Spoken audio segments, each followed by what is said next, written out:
Morri! Morri! Existe uma morte no cinema que é tão essencial que sem ela, literalmente nenhum filme do Batman poderia existir. Mas calma, vocês vão descobrir qual é daqui a pouco. Oi, pessoal! Hoje vamos falar sobre aquelas mortes de personagens que, por mais que tenham partido nossos corações, foram absolutamente necessárias para a história funcionar. Vocês já pararam para pensar em quantas vezes choraram assistindo um filme por causa da morte de um personagem?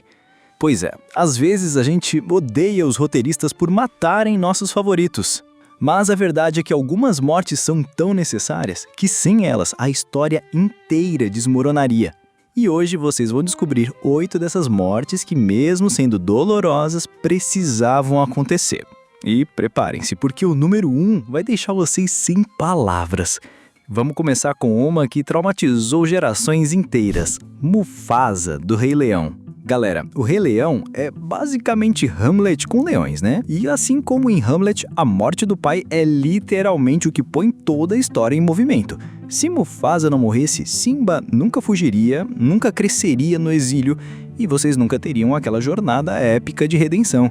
Mas olha só que cruel, os roteiristas da Disney fizeram questão de mostrar Mufasa sendo um pai perfeito antes de... Bem, vocês sabem, é pura maldade emocional, mas funcionou, né? Falando em maldade emocional, Rogue One chegou e disse, sabe o quê? Todos vão morrer. E antes que vocês reclamem, faz total sentido. Esses personagens nunca apareceram nos filmes originais de Star Wars, então meio óbvio que algo tinha que ter acontecido com eles, né? Além disso, essa morte coletiva reforça o tema do sacrifício para derrotar o mal. E vocês têm que admitir, aquela cena final com o Darth Vader foi brutal.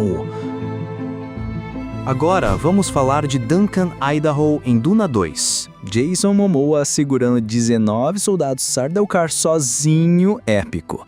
Para quem só assistiu os filmes, pode parecer só um sacrifício heróico comum. Mas galera, quem lê os livros sabe que a morte do Duncan é só o começo da importância dele na história.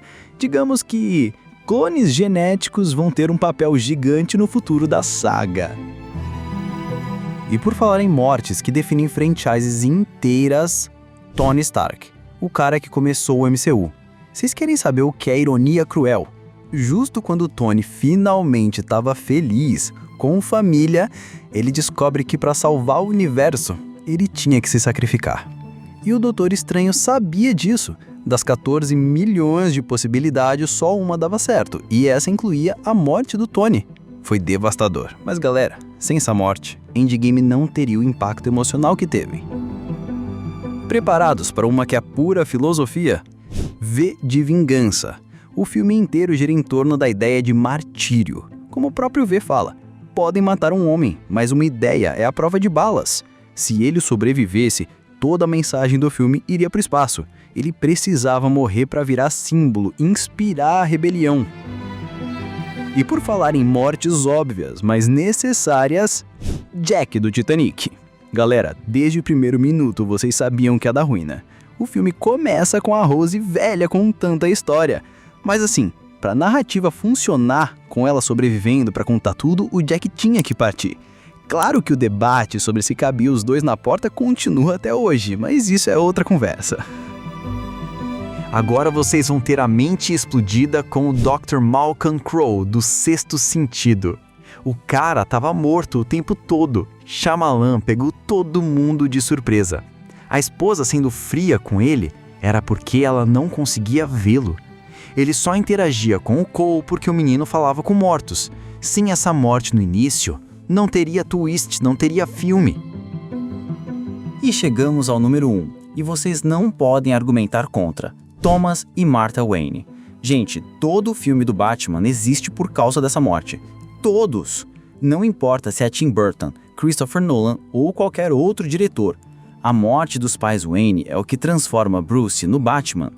Sem esse trauma, sem essa sede de justiça, não existiria o Cavaleiro das Trevas. É literalmente a morte mais necessária da história do cinema, porque ela deu origem a décadas de filmes. Então, galera, qual dessas mortes deixou vocês mais emocionados? Acham que esqueci alguma morte essencial? Diga nos comentários qual foi a morte mais necessária do cinema na opinião de vocês.